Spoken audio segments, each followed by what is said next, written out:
So this morning I dropped out of high school. I'm joking! I did not drop out of school. Stay in school. But I did stop doing in-person learning. I'm no longer attending public school. And before I tell you guys why, trigger warning. I'm just gonna put a trigger warning. This video might be a little deep. So obviously I have a quite strong presence online. And because of that, everybody in my town, kind of knows who I am. And I thought that would be a good thing before school started. I was kind of excited to go back to school. I was thinking a lot of people are gonna like me, want to be my friend, because I've never been popular. I've never had that many friends. So I'm over here thinking when I start my junior year, everybody's gonna want to be my friend. I'm gonna be so popular. And I was just so freaking excited. But that was not the case. Literally on the third day of school, I nearly got suspended for getting into a fight. And then this girl's friends were like texting me saying they were gonna jump me when I went back to school. So I started to get a little scared for my safety. And that caused me to get really bad anxiety. But I was like, you know what? I gotta go to school. You gotta do it. So I kept going to school and things just slowly started to get worse. I stopped eating. Every time I would eat, I would get nauseous and like throw up. I couldn't eat breakfast. I couldn't eat lunch. And I slowly stopped doing those things to the point where I had one bowl of mac and cheese every day because I literally could not eat anything. And then I started to get anxiety attacks in the hallways. In class, I would start shaking like this. I couldn't feel my body. I couldn't breathe. And I didn't really realize the effects of this until yesterday. Yesterday, I wore skinny jeans and a hoodie to school. And I walked to my first class and everybody's like looking at my legs. And every time I'm walking in the hallway, I just see people like staring at my legs. And I'm like,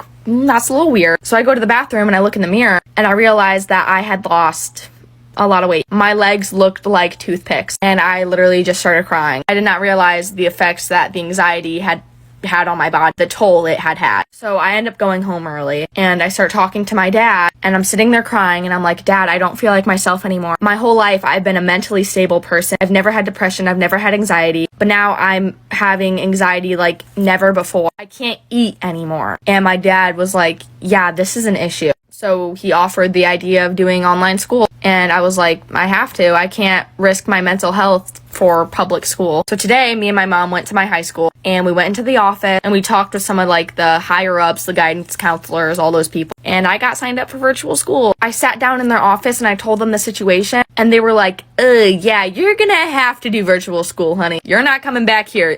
So now I'm just waiting for a response from like the head of the online school thing, waiting for them to give me the yay, okay, you can join. And then I'm done with public school. So it's kind of sad because, I don't really get to experience high school. But for my mental health and physical health, I'm willing to do anything because those are more important than doing public school, especially when there's the option of doing it from home. I already feel the anxiety going away because I know I don't have to go back to public school. So yeah, that's what happened. Story time about why you should never, ever, ever do drugs. So a little background information. In my town, on the 15th of June this year, 2 girls got kidnapped in my hometown. So I kind of knew these 2 girls. I mean, they went to my school, but that was really it. Because low-key, I didn't want to be friends with them, and I kind of hated them. They were in 7th grade, I was in 8th grade, so they were probably like a year younger than me. Anyway, so it was a Wednesday, and the last time they had been seen was at 8 p.m. with a 30-year-old man. They were supposedly doing drugs outside of a McDonald's. Well, I guess this man saw that they had been doing drugs, and he wanted some. Before that, I guess he kind of eased into the question because he was like talking to them, getting to know them, and I guess he thought he had a really good shot at getting some drugs. But when he asked, they said no. So then he asked a few more times and they finally gave them to him. But whenever they got closer, he grabbed both of them, put him in his van, and drove off. And he hid them in his house. Like for part 2. Part 2 of why you should never, ever, ever do drugs. So like I said, he asked for them again, and finally the girls decided to give him some. But when they got closer, he grabbed both of them and shoved them in his van, drove off.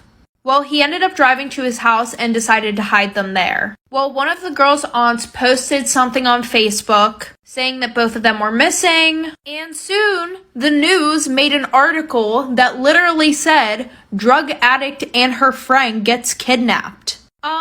They went missing for like 6 days, and on the 22nd of June, they were found. But now they won't stop bragging about how fun it was to get kidnapped. And that is why, still to this day, I absolutely despise these girls. I think my coworker wants to replace me. Me and my husband are approaching our 4-year anniversary, and we have a little girl. At my job, I made friends with a coworker because she was dating one of our family friends.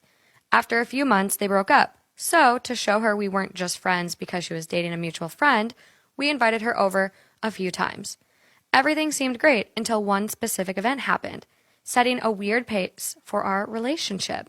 One night, we had a party and offered for her to stay the night in our guest room so she wouldn't have to get an Uber home. The same night, we invited our new neighbors over to meet them.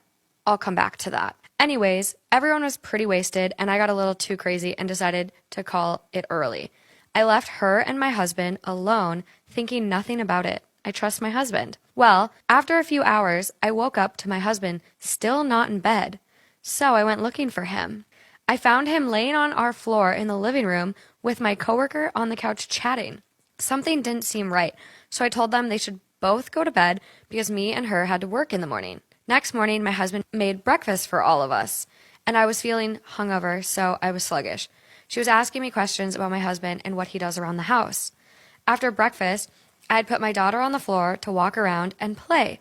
She started to get into a junk drawer, and before I could get up, my coworker had grabbed her. She was acting very motherly to my child, but I thought it was because she has a son and was trying to lend a helping hand. A few days passed, and at work, she would talk to me about that night and would talk about my husband like they were lifelong friends, saying things like, quote, "Oh, you know how he can be," or "That's just him for you." Ew. I later went to a nail salon with my new neighbor, who pointed out that night she had noticed my coworker flirting with my husband and being too close. After hearing that, I told everything to my husband. He agreed that was weird, but he hadn't noticed anything that night, but believed me and said he would distance himself from her. I invited her over a few more times, without my husband there, to see if it was just her personality to be that friendly. We had great conversations about life and all, but whenever my husband was brought into the topic, she would act different. Again, like she knew him. I invited her again to a small kickback with friends, my husband being too busy with his friends for me to worry about her. Another friend noticed as well that she would rush to my daughter before me. If my daughter cried, she'd be right there holding her and comforting her. I could barely take a step before she'd pass me to get to my daughter first. I was borderline disturbed. One part of me thought she was just helping, but another part felt something different. The last visit we had was when I asked if she'd watch my daughter for an hour. I had an emergency and I couldn't find anyone other than her. She agreed, and when I got back, everything was normal. We had another great chat about just everything going on at work and our lives when she mentioned a dream she had. She said she dreamt of her dream man. What she described to me was basically my husband. She tells me a lot at work that I have the perfect family and the prettiest little girl and how she wishes she had someone like my husband. I don't know what to do. Stop being friends with her. A teacher tried to confiscate my phone today, so I woke up for school 3 hours late, meaning I got to school 3 hours late, which is not a good way to start off the week. But anyways, I get to school and I realize that I don't have a mask. So I go to the ladies at the front office and I'm like, "Hey, can I borrow a mask?" And they're like, "Of course, sweetie, here you go." And at first glance, this looks like a cute mask. Now let me show you what it looks like on. What is this? No. This isn't even going to protect me from COVID-19. Look at this. Look at that gap. So I had to walk down the hallways like this until I found another mask, which is embarrassing. But this is where my day gets eventful. It's literally the end of the day. I am walking to my last class, and I'm texting my friends while I'm walking down the hallway, and the bell had already rang, so there was nobody else in the hallway. But this teacher sees me on my phone walking down the hallway, and is like, "Put your phone away." So I put my phone down like this. I didn't turn it off. She's like, "I told you to put your phone away. Give it to me." So I simply told her no and kept walking. Now, is somebody probably gonna fight me for this video? Most likely. But I'm going to be sharing some of the rumors made about me this year by other fellow students at my school. The first rumor is just beyond me. Don't know who came up with this, but it was that the reason I wasn't coming to school that much was because I signed a contract with a TV show and I wasn't allowed to go to school. Okay.